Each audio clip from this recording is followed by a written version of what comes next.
सती जी ने पिता के क्रोध भरे वचनों को सुना और यज्ञशाला को देखा। सारे देवताओं के बैठने के स्थान निर्धारित किए गए थे, लेकिन शिव जी के बैठने का कोई स्थान नहीं। हमारी भारतीय माताओं की बेटियों की एक परंपरा नहीं है, वे सब कुछ सहन कर सकती हैं, लेकिन पति का अपमान सहन नहीं कर सकती। पति कैसा भी हो, उनके लिए वो देवता है। और माताएं अपने लिए आज तक कोई व्रत अनुष्ठान करती नहीं है। सभी माताएं जो भी व्रत करती हैं अपने पति के लिए, अपने संतान के लिए, अपने परिवार के लिए करती हैं। फिर भी वो हम उनका उपहास ही उड़ाते हैं, लेकिन सच्चाई यह है कि सच्चे मन से वो व्रत करती हैं। हमारे पति देव खुश रहे, हमारा परिवार गदगद रहे। चाहे करवा चौथ हो, चाहे षष्ठी व्रत हो, जो ही व्रत माताएं करती हैं वो परिवार के सुख समृद्धि के लिए करती हैं। अब सती जी अपने पति का अनादर कैसे सह सकती थी? उनको आ गया क्रोध, उन्होंने ललकारा दक्ष को। अरुद्रभागम तम देख चाधरम पित्रा च देवे कृतहेलनम विभो अनादिता यज्ञ सदस्य धीश्वरीम चुकोप लोका निवधक्षयति निरुषा। क्रोध में भर करके सती ने चारों तरफ दृष्टि घुमाई, मानो आज पूरी सृष्टि को, पूरे ब्रह्मांड को जला डालना चाहती हूँ। आंखों से उनके अंगारे बरसने लग गए और इसके बाद उन्होंने कहा कि हे पिता, तो इतने मदान्ध हो गए हो कि अकारण ही भगवान शिव का अनादर कर दिया। हे मूर्ख दक्ष, तुमने शायद शंकर का मतलब नहीं समझा। संकल्याणम करोति सा शंकर, जो सबका कल्याण चाहे, जो सबका कल्याण करे, वही शंकर है। यद्वै अक्षरम नाम गिरिरे निर्नाम सकृत प्रसंगादघमा सुहंति तत। शिव में केवल दो अक्षर होते हैं, शिव व, और शिव का मतलब होता है कल्याणकारी, कल्याण कर देने वाला। हे दक्ष, जिसकी जिह्वा से ये दो अक्षर का नाम शिव आ जाता है, उसका तो कल्याण हो जाता है, उसका उद्धार हो जाता है। लेकिन तूने फिर भी भगवान भोलेनाथ का अपमान किया। हमने शास्त्रों में सुना है, संत महात्माओं मनुष्यों के द्वारा जाना है कि शिव की निंदा करने वाले की जीभ काट डालनी चाहिए, या तो कान में अंगुली डाल के चला जाना चाहिए। ये दोनों कार्य में नहीं कर सकती, क्योंकि तू मेरा पिता है, इस शरीर का पिता है तू, और पिता की जीभ काटने का जो है शास्त्र अनुमति नहीं देते, इसलिए तेरी जीवा नहीं काट सकती। और कान में अंगुली डाल करके भी मैं अगर चली जाऊंगी तो भी हंसी का पात्र बनूंगी। हमारे भोलेनाथ हमको देखते ही तुरंत कहेंगे, आओ नंद दक्ष गेहनी, दक्ष पुत्री, दक्ष नंदिनी आओ। और जब मुझे कोई दक्ष नंदिनी, दक्ष पुत्री कहेगा, दक्षाणी कहेगा, तो मैं यह बात सहन नहीं कर पाऊंगी। मैं नहीं चाहूंगी कोई शिवद्रोही की पुत्री कह के मुझे विभूषित करे। इसलिए हे दक्ष, इस शरीर में शिवद्रोही का रक्त है, इसलिए अब ये शरीर में स्वीकार नहीं करूंगी। अतः तौ उत्पन्नम कलेवरम न धारिष्ये शितिकंठ ग्रहिणाम जगधास्य मोहाधि विशुद्धि मधंसो जुगुप्सि उद्धरणम प्रचक्षते। अब मैं ये शरीर जो है जला के भस्म कर दूंगी। ये शरीर ही नहीं रहेगा, तेरा संबंध अपने आप समाप्त हो जाएगा। क्योंकि शरीर का संबंध उससे जुड़ा हुआ है, इसलिए मैं शरीर को नष्ट कर दूंगी।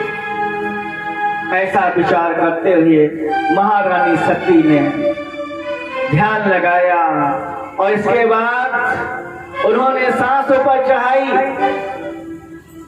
उनके शरीर से योगाग्नि प्रकट हुई और उसी योगाग्नि में माता सती का शरीर जो है वह भस्मीभूत हो गया।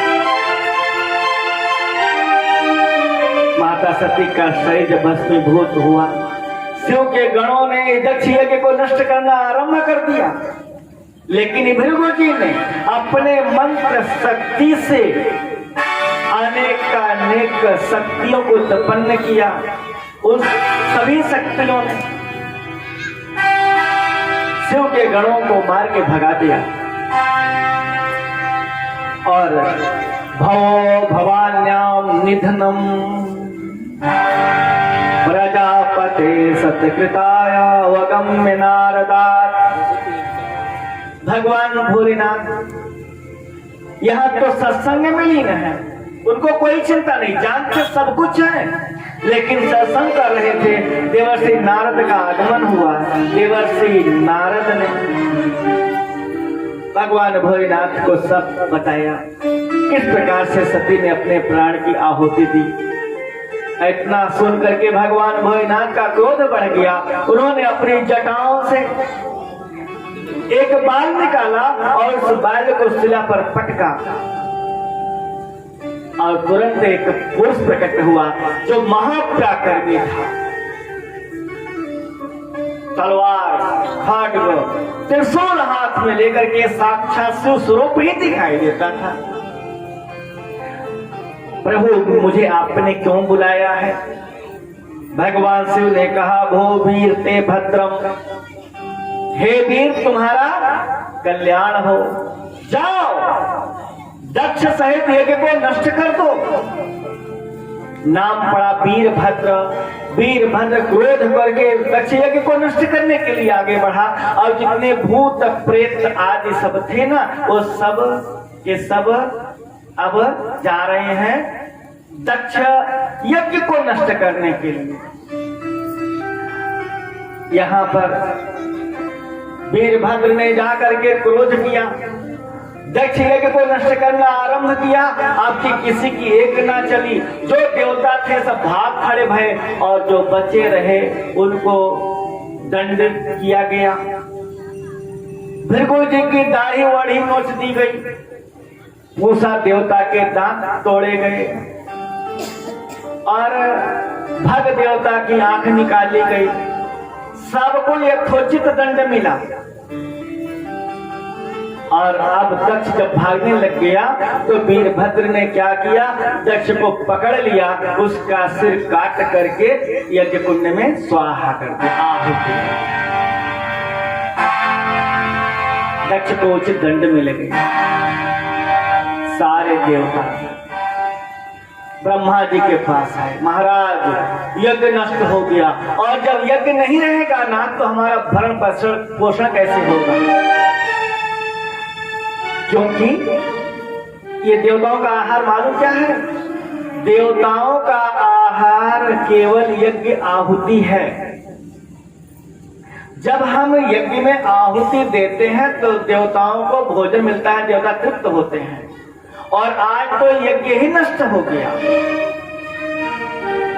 तो देवताओं ने सोचा कि अगर यज्ञ नहीं बचेगा तो हमारा भरण पोषण कैसे होगा? ब्रह्मा जी के पास रोते रोते पधारे, कृपा करो, कृपा करो, कृपा करो। अब ब्रह्मा जी ने सारे देवताओं को साथ लेकर के भगवान शिव के पास आने में भलाई समझी। ब्रह्मा जी सारे देवताओं को लेकर के कैलाश आए। भोले बाबा ने ब्रह्मा जी का अभिवादन किया, प्रणाम किया। सारे देवताओं ने देखा कि भगवान भोलेनाथ गदगद है, प्रसन्न है, इसलिए हिम्मत बढ़ गई। सारे देवता ब्रह्मा जी के पीछे आके खड़े भये, हाथ जोड़े। भगवान भोलेनाथ ने कहा, क्या बात है, कारण क्या है आने का? ब्रह्मा जी ने कहा, वो क्या है ना नाथ, यज्ञ नष्ट हो गया है, आप यज्ञ की पूर्ति कराओ। हे प्रभु, यज्ञ भी आप हो, यज्ञ करता भी आप हो, संविधा भी आप हो, सब कुछ आप हो। हे प्रभु कृपा करो, हे करुणा अवतार, हे दया निधान, हे कृपालु, यज्ञ की पूर्ति कराओ नाथ। भृगु जी भी कुछ कहना चाहते, लेकिन आदत है ना दाढ़ी पर हाथ फेरने की उनकी।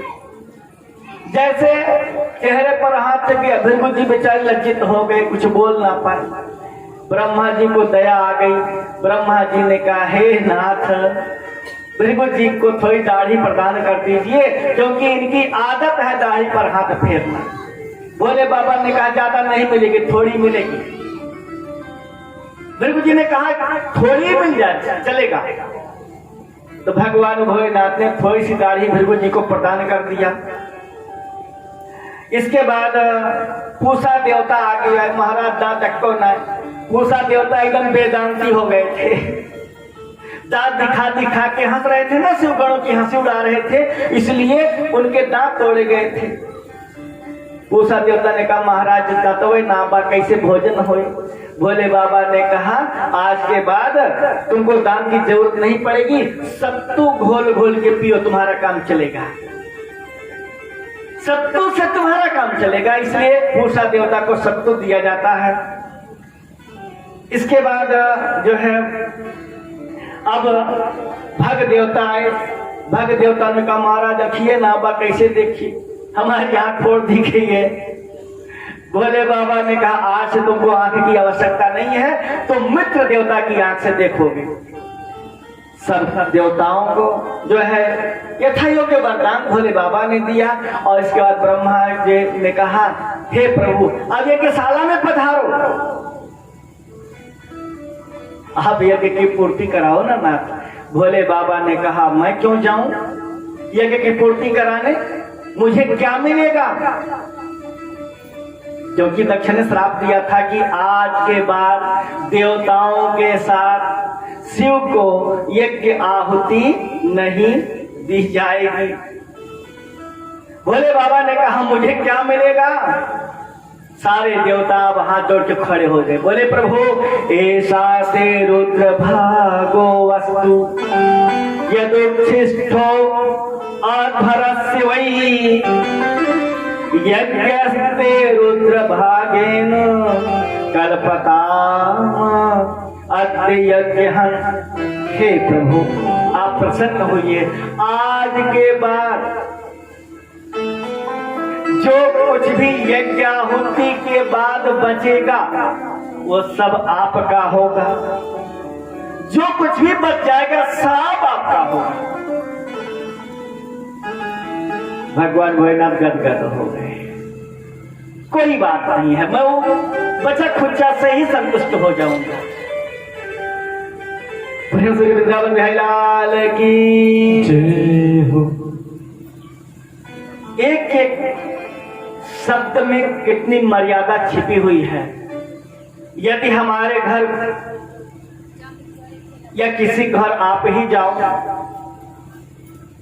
जो कुछ भी आपको मिल जाए, यदि आप संतुष्ट हो गए तो समझो आप भगवान भोलेनाथ की कृपा आप पर बरस रही है। कितने आदर से, कितने प्रेम से व्यक्ति आपका सम्मान करता है। घर के लोगों ने भोजन कर लिया, आप बाद में पहुंचे, जो कुछ बचा हुआ हो उसी में आपको संतुष्ट होना चाहिए। नहीं कि आप ही बोलो कि हे भाई हमारे लिए बढ़िया भोजन बनाओ तब मैं खाऊंगा। भोले बाबा की मर्यादा को देखो, देवताओं को यज्ञ आहुति दी जाएगी, जो बचेगा उसी में भोले बाबा संतुष्ट, बचा खुचाई में संतुष्ट हो जाते हैं। ऐसे कर्मा निधान है हमारे भोलेनाथ बाबा। खुश हो गए और इसके बाद दक्ष के यज्ञ में पधारे। दक्ष के यज्ञ में आए, सब यथावत कार्य संपन्न होने लगा। यज्ञशाला फिर से चुस्त दुरुस्त हो गई कृपा दृष्टि पड़ते ही। और भृगु जी को अब भगवान भोलेनाथ ने इशारा किया, जजमान को बुलाओ, यज्ञ पूरा कराओ। भृगु जी ने कहा, महाराज जजमान ये पड़े हैं, मस्तक वही गायब है। भोले बाबा ने कृपा दृष्टि डाली, नंदी जी गए और बकरे का सिर लाए, दक्ष के धड़ पर रखा। भगवान करुणा निधान भोले बाबा की कृपा दृष्टि पड़ते ही बकरे का सिर दक्ष के धड़ से जोड़ दिया गया और दक्ष उठ करके खड़ा भया और बकरे का मुख पा करके भगवान की बड़ी सुंदर वंदना गाई। उसने कहा, हे नाथ भूयान अनुग्रह अहो भवता कृतो में दंड त्वया मयि भेतो यदपि प्रलब्धा। सिर कटा और बकरे का सिर लगा, लेकिन कहता क्या है कि आपकी बहुत बड़ी कृपा, भूयान अनुग्रह, आपकी बहुत बड़ी कृपा नाथ, जो आपने हमें दंडित किया। भगवान मुस्कुरा रहे हैं कि हमने तो इसको दंडित किया। ये कहता है आपकी कृपा है। भगवान ने कहा, मेरी कौन सी कृपा भाई, तुझे तो दंड मिल गया, तेरा सिर भी चला गया, दूसरा सिर लगा। उसने कहा, न ब्रह्म बंधुषु चावम भगवन अवज्ञा तुभ्यम हरे च कुतियो धृत व्रतेषु। हे नाथ, जैसे एक गुरु अपने शिष्य पर कृपा करने के लिए दंडित करता है कि मेरा शिष्य गलत मार्ग पर ना जाए, वो हमसे श्रेष्ठ बने। एक पिता अपने पुत्र को दंडित करता इसलिए है कि मेरा पुत्र आगे बढ़े, उन्नति के मार्ग पर जावे। एक न्यायाधीश एक मुलजिम को दंडित इसलिए करता है क्योंकि मुलजिम का सुधार हो जावे और वो सदमार्ग पर चल निकले, भावना ये होती है। हे नाथ, ऐसे ही एक गुरु रूप में, पिता रूप में, न्यायाधीश रूप में आपने तो हमें सदमार्ग ही दिखाया है। मैं तो भूला बैठा था नाथ, आपको भूल गया था। हे प्रभु, हमने शिव, ब्रह्मा और विष्णु में भेद किया, मैंने सारे चराचर जगत में भेद दृष्टि डाली। हे नाथ, इसलिए आपने हमें दंडित किया। आपकी बहुत बड़ी कृपा प्रभु। हे प्रभु, आगे तो बहुत सुंदर बात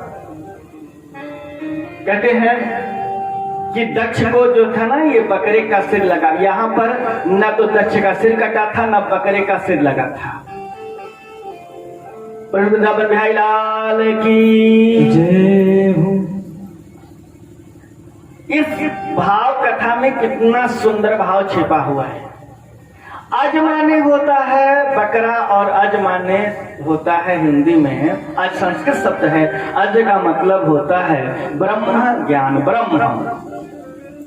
यहाँ पर जो कि दक्ष की बुद्धि विकृत हो गई थी, भेदभाव करता था, इसलिए आज भगवान भोलेनाथ ने उसकी अज्ञानता का पर्दा हटा दिया, उसे ब्रह्म का साक्षात्कार करा दिया। वो भगवान शिव ने मानो उससे ये दिखा दिया कि हे दक्ष, तू जिसे शिव समझता है, तू जिसे ब्रह्मा समझता है, जिसे विष्णु समझता है, वो कोई और नहीं, हम सब एक ही हैं। हमें सारे चराचर जगत में व्याप्त हैं, कण कण में हम ही व्याप्त हैं। विष्णु रूप में हमें सृष्टि का पालन करते हैं, ब्रह्मा रूप से हमें सृष्टि का निर्माण करते हैं और समय आने पर सारी सृष्टि को शिव रूप में अपने आप में लीन कर लेते हैं। हम ही शिव हैं, हम ही ब्रह्मा हैं, हम ही विष्णु हैं और ये जो तुम हो वही मैं हूं, अर्थात तेरे अंदर में भी तो मेरी ही सत्ता ओतप्रोत है। तुझमें जो बोलने की, समझने की, कार्य करने की सामर्थ्य है, वो केवल मेरे ही कारण तो है। ये ब्रह्म ज्ञान मिल गया, उसे आत्म स्वरूप का ज्ञान भोले बाबा ने करा दिया और उसको ज्ञान हो गया।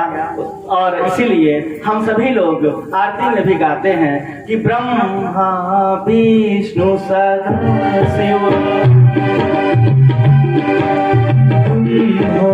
विष्णु सदा शिव, जानत विप्रेता, प्रभु जानत विप्रेता,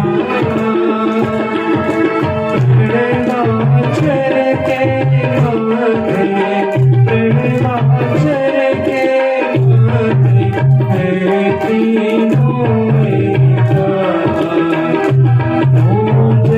जगदीश